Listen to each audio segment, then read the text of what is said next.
Sejam bem-vindos de volta ao Espiritismo Responde. E hoje vamos mergulhar num tema que, vamos combinar, né? É bem curioso. É mesmo? A gente vai comparar os ensinamentos do Espiritismo, o Kardecismo, com um livro que fez muito sucesso, Os Segredos na Mente Milionária. Ah, o do T. Harv Eker. Isso. E a ideia de analisar esse material junto com vocês veio de um ouvinte. Então é como se a gente estivesse juntos aqui, desvendando essa mistura que pode parecer inusitada de espiritualidade e vontade de prosperar financeiramente. Uma combinação que muita gente pode até achar contraditória num primeiro momento, né? É verdade, mas eu aposto que a gente vai descobrir muitas convergências entre esses dois mundos. Certo? Bem-vindo ao Espiritismo Responde Podcast, baseado nas principais obras espíritas. A cada episódio, ensinamentos dos mestres são relembrados. Certeza. Mais do que a gente imagina. E sabe que me chamou a atenção logo de cara. A ênfase que os dois dão ao poder do pensamento. Tanto o Espiritismo quanto o Eker falam bastante sobre a importância de trabalhar conscientemente nossas crenças, né? Para alcançar a felicidade, a realização. Mas, explica uma coisa, que tipo de pensamentos eles defendem? Quais são os pensamentos específicos que cada um deles coloca em destaque? Ah, boa pergunta. O Eker, ele vai direto ao ponto. Ele fala da necessidade de a gente eliminar aqueles hábitos de pensamento pobres, aquelas ideias, aqueles pensamentos que nos limitam, que nos impedem de prosperar. Já o Espiritismo, com a lei de atração, vai um pouco além da prosperidade material. Ele fala sobre a gente alinhar os nossos pensamentos e as nossas ações com princípios éticos, com valores mais elevados. Entendi. Então é como se o Eker desse aquele empurrãozinho para o sucesso material. Isso. E o Espiritismo nos guiasse para um sucesso mais amplo, né? É uma boa maneira de colocar. Falando em sucesso material, tem aquela ideia do Eker, da conta da diversão, que me deixou pensando. Será que separar um dinheirinho para gastar com prazer, sem culpa, seria uma forma de desapego material, como o Espiritismo propõe? Olha, a conta da diversão é um jeito bem interessante da gente se permitir aproveitar a vida, sem culpa, sabe?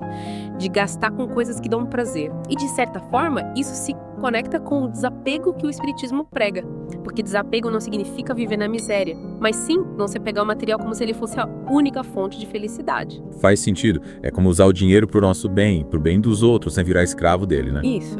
Mas me diz uma coisa, em que pontos você acha que o Espiritismo e o Eker divergem? Uma diferença crucial está na ênfase, sabe? O livro Os Segredos da Mente Milionária foca bastante na prosperidade material, enquanto o Espiritismo busca, acima de tudo, a evolução espiritual. Mas é importante a gente lembrar que o Espiritismo não despreza o bem-estar material, longe disso. Ele coloca o bem-estar material como um meio para alcançar algo maior, a evolução da alma. Então seria como dizer que o Eker nos dá as ferramentas para construir a casa, e o Espiritismo nos mostra o caminho para encontrar o terreno, para construir um alicerce forte. Perfeito. E construir essa casa com base em princípios éticos sólidos, como o Espiritismo nos ensina, é fundamental para que a prosperidade seja duradoura de verdade, para que ela traga felicidade genuína. Sabe que essa ideia de princípios éticos me lembrou de uma coisa que o Eker fala no livro? Ele fala sobre os preconceitos que as pessoas têm em relação aos ricos. Ah, sim? Ele diz que aquela visão negativa que a gente tem de quem é rico pode acabar atrapalhando a nossa própria prosperidade.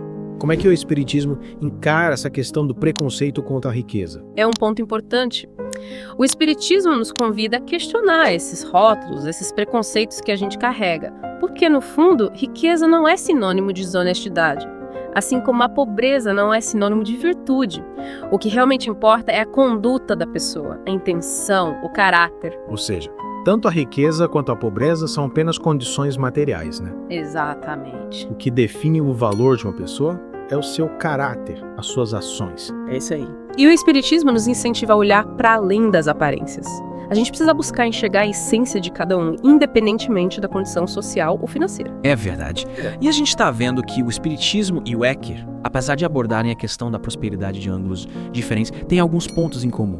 Mas como a gente pode aplicar esses ensinamentos na prática, no dia a dia? Uma dica valiosa é buscar o equilíbrio. A gente pode usar as ferramentas do Eker, como as declarações e as ações da mente milionária, para dar um up na nossa mentalidade, para eliminar crenças limitantes, mas sempre de olho nos princípios éticos e morais do Espiritismo. Seria como usar as técnicas do livro para dar aquele impulso na nossa vida material, Isso. mas sem esquecer de nutrir o espírito, né, com os ensinamentos do Espiritismo. É encontrar a sinergia entre os dois mundos, buscando o autoconhecimento, a reforma íntima e o crescimento espiritual que o Espiritismo nos propõe. Mas, ao mesmo tempo, com um toque de ousadia de ação inspirado no Eker. Gostei dessa mistura. Você que acha? Como você vê essa união entre espiritismo e os segredos da mente milionária na sua vida? O legal é que essa conversa está só começando. A gente ainda tem muito que explorar sobre convergências, divergências. É verdade. E principalmente como aplicar tudo isso para ter uma vida mais próspera e feliz em todos os sentidos. Então, se preparem, porque na segunda parte do nosso mergulho, a gente vai desvendar ainda mais conexões entre o espiritismo e os ensinamentos do T. Harv Eker. E se a gente parar para pensar, essa busca por uma vida mais próspera, quando a gente alinha isso com a ética espírita, pode trazer resultados positivos para várias áreas da vida, né? Com certeza. Mas sabe, muita gente acaba se sentindo meio perdida sem saber por onde começar. O que você sugere? O primeiro passo, sem dúvida, é o autoconhecimento. A gente precisa se conhecer. As declarações do Eker, por exemplo, elas podem ser adaptadas para isso. Sabe, para a gente entender melhor e identificar as crenças que nos limitam e trabalhar essa mudança interior. Só que em vez de focar só na riqueza material, a gente usa essas ferramentas para fortalecer a fé, a gratidão, o desejo de servir ao próximo. Usar as ferramentas do Eker para turbinar a nossa jornada espiritual. Que ideia interessante. Mas e a questão do apego? O livro fala muito sobre a gente alcançar a riqueza material e isso pode acabar gerando apego, né?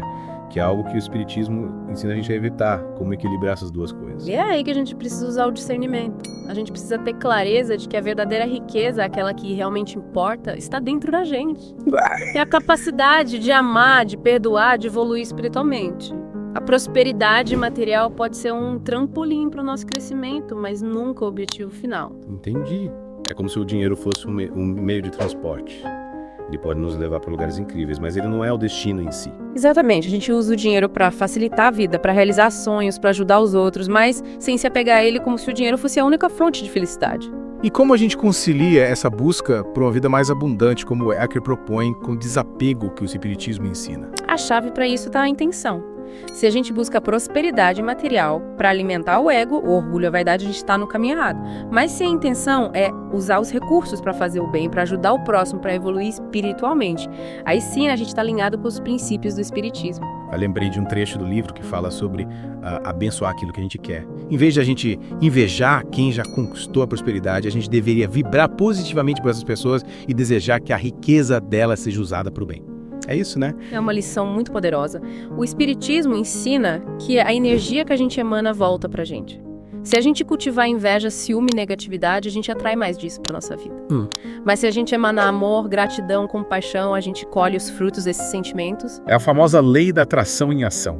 A gente atrai aquilo que a gente vibra. Se a gente quer uma vida mais próspera em todos os sentidos, a gente precisa cultivar pensamentos e sentimentos positivos. Com certeza. E o Espiritismo dá um mapa bem completo para essa transformação interior. Através do estudo da doutrina, da prática, da caridade, do esforço constante para sermos pessoas melhores, a gente vai meio que ajustando o nosso termostato para uma vida mais abundante e feliz, tanto material quanto espiritualmente. E como o livro Os Segredos da Mente Milionária entra nesse processo. Ele nos dá ferramentas bem práticas para identificar e reprogramar crenças limitantes que podem estar atrapalhando a gente. As ações da mente milionária, por exemplo, elas nos desafiam a sair da zona de conforto, a agir com mais coragem, com mais determinação, e as declarações, quando a gente adapta elas à nossa realidade, nos ajudam a fortalecer a fé e a conexão com o plano espiritual. Interessante. Mesmo com abordagens diferentes, o livro e o espiritismo podem se complementar nessa busca por uma vida mais plena. Exatamente. O importante é a gente ter discernimento para extrair o que cada fonte de conhecimento tem de melhor, buscando sempre o equilíbrio entre o material e o espiritual. Afinal, a gente é um ser integral, né? A nossa felicidade depende dessa harmonia entre esses dois aspectos. Falando em harmonia, eu lembrei de outro ponto do livro, a importância de administrar bem o nosso dinheiro. É um ponto crucial que muitas vezes a gente deixa de lado. O livro ensina a gente a organizar as finanças, a criar o hábito de poupar, de investir de forma inteligente. E essa disciplina financeira, combinada com os princípios éticos do espiritismo, nos liberta daquela ansiedade da preocupação material e permite que a gente se concentre no que realmente importa: o nosso crescimento espiritual e a prática do bem. Então, aprender a administrar o dinheiro seria uma forma de a gente conquistar a liberdade para realizar nossa missão aqui na Terra, sem estar preso às preocupações materiais. Exatamente. O dinheiro é um instrumento poderoso, mas ele precisa ser usado com sabedoria. No espiritismo, a gente aprende que somos apenas administradores dos bens materiais que a gente recebe. A nossa missão é usar esses bens para o nosso próprio sustento, para ajudar o próximo e para promover o progresso da humanidade. Quando a gente age dessa forma, a prosperidade material vira uma bênção, um reflexo da nossa evolução espiritual. É como se a gente mudasse a perspectiva, né? Deixar de ver o dinheiro como um fim em si mesmo e passar a enxergar ele como um meio para fazer o bem, para evoluir. Sem dúvida. Quando a gente se liberta da ganância e do egoísmo, a gente começa a enxergar o dinheiro como uma energia que flui através da gente. E essa energia pode ser usada para criar um mundo melhor, mais justo, mais fraterno. Mas e como lidar com as dificuldades financeiras? Muita gente passa por isso, né? O livro fala muito sobre a gente ter mentalidade de riqueza, mas a realidade de muitas pessoas é bem diferente. É importante a gente lembrar que o espiritismo ensina a gente a ter paciência e perseverança. A mudança interior é um processo que leva tempo, que exige esforço e dedicação. Se a gente está passando por dificuldades financeiras, não precisa se desesperar nem culpar os outros. A gente pode usar essa fase como uma oportunidade para fortalecer a fé, a resiliência, a confiança na providência divina. E como aplicar os ensinamentos do livro nesse momento de desafio? As ações da mente milionária nos incentivam a buscar soluções criativas para os problemas, a desenvolver novas habilidades, a sair da zona de conforto. E as declarações, quando adaptadas à nossa realidade, ajudam a gente a manter o foco nos objetivos, a fortalecer a autoestima e a atrair energias positivas. É como se o livro desse aquele empurrãozinho pra gente agir, pra não ficar parado diante das dificuldades. Exatamente. Afinal, fé sem obras é morta. No Espiritismo, a gente aprende que a ação é fundamental para a nossa evolução. E o livro nos desafia a colocar em prática os nossos conhecimentos, a buscar novas oportunidades e a construir a realidade que a gente deseja. Que legal! Parece que a combinação da sabedoria do Espiritismo com as ferramentas do livro Segredos da Mente Milionária pode nos ajudar a trilhar um caminho de prosperidade e de felicidade, tanto material quanto espiritual. Com certeza. O importante é ter sempre em mente os princípios éticos e morais do Espiritismo, usando o conhecimento, as técnicas que a gente aprende para promover o bem e contribuir para a construção de um mundo melhor. E conversa inspiradora. E você que está acompanhando a gente até aqui, o que achou? Conseguiu identificar os pontos de convergência entre o Espiritismo e o livro Os Segredos da Mente Milionária? Lembre-se, o conhecimento só tem valor quando a gente coloca ele em prática. Que tal começar hoje mesmo a transformar a sua vida? Cultivando uma mentalidade próspera, alinhada com os princípios éticos do Espiritismo, a gente espera que esse mergulho profundo tenha te inspirado a trilhar um caminho de prosperidade e felicidade. Até a próxima. E sabe, tem uma coisa que me chamou a atenção tanto no livro quanto no Espiritismo, a importância de servir ao próximo. É verdade, né? O Eker fala bastante sobre isso. Ele diz que para ter sucesso a gente precisa agregar valor à vida das pessoas. E no Espiritismo, a caridade é um dos pilares. Exatamente. Esses conceitos se conectam de uma forma muito profunda. Quando a gente coloca nossos talentos a serviço do próximo, quando a gente busca fazer a diferença no mundo, a gente naturalmente atrai prosperidade para nossa vida. Tipo aquela história do médico que opera pessoas carentes todas as terças, lembra? Ele usa o conhecimento e a habilidade dele para aliviar o sofrimento. E essa é uma forma poderosa de servir, né? Com certeza. Ajudar o próximo, seja através do trabalho da caridade material ou simplesmente de uma palavra amiga, é um investimento que nunca dá errado.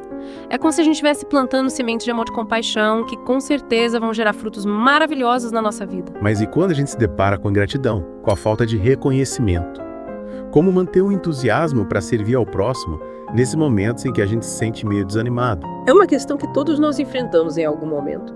O Espiritismo nos ensina a agir com desinteresse sem esperar recompensas e reconhecimento. A verdadeira recompensa está na satisfação da gente fazer o bem, de contribuir para a felicidade do próximo. É como se a gente fizesse o bem pelo bem em si. Isso, sem esperar nada em troca. E quando a gente age dessa forma, a gente sente uma paz interior, né? Sim. Uma alegria que nenhum bem material pode proporcionar. E o medo do fracasso. Tanto é que quando o Espiritismo falam do medo como um obstáculo para a prosperidade. Como a gente supera isso? O medo é natural. Faz parte da experiência humana. Mas a gente pode aprender a lidar com ele. O Eker nos incentiva a agir, apesar do medo a sair da zona de conforto. E o Espiritismo nos convida a fortalecer a fé em Deus, na sua justiça, na sua misericórdia. Quando a gente confia na proteção divina, o medo perde a força. Então a fé seria um antídoto poderoso contra o medo, sem dúvida. E a gente fortalece a fé através da oração, do estudo da doutrina espírita, da prática da caridade, do esforço constante para melhorar como ser humano. A cada passo que a gente dá na direção do bem, a nossa fé se torna mais sólida e o medo se dissipa. Parece que a mensagem central, tanto do Eker quanto do Espiritismo, é que o verdadeiro sucesso está em sermos pessoas melhores, em buscar a evolução moral e espiritual. Isso. E essa busca, por sua vez, nos conduz à prosperidade em todas as áreas da vida, inclusive a material. Exatamente. A prosperidade material é apenas uma consequência natural da nossa evolução interior. Quando a gente cultiva pensamentos e sentimentos positivos, quando a gente age com ética, com amor, com compaixão, a gente naturalmente atrai para nossa vida tudo que a gente precisa para ser feliz. E você que nos acompanhou até aqui, o que achou da nossa conversa? Conseguiu identificar os pontos de encontro entre o espiritismo e os segredos da mente milionária? Lembre-se, o conhecimento só tem valor quando a gente aplica ele na prática. Que tal começar hoje mesmo a transformar a sua vida? Cultivando uma mentalidade próspera, alinhada com os princípios éticos do espiritismo. A gente espera que esse mergulho tenha te inspirado a trilhar um caminho de prosperidade e felicidade. Até a próxima. Você gostou do vídeo? Sua opinião é muito importante. Você pode comentar agora? Curta o vídeo, é de graça e nos apoia a chegar a mais pessoas. E que tal encaminhar esse vídeo para sua tia, seu pai, seus amigos no WhatsApp agora?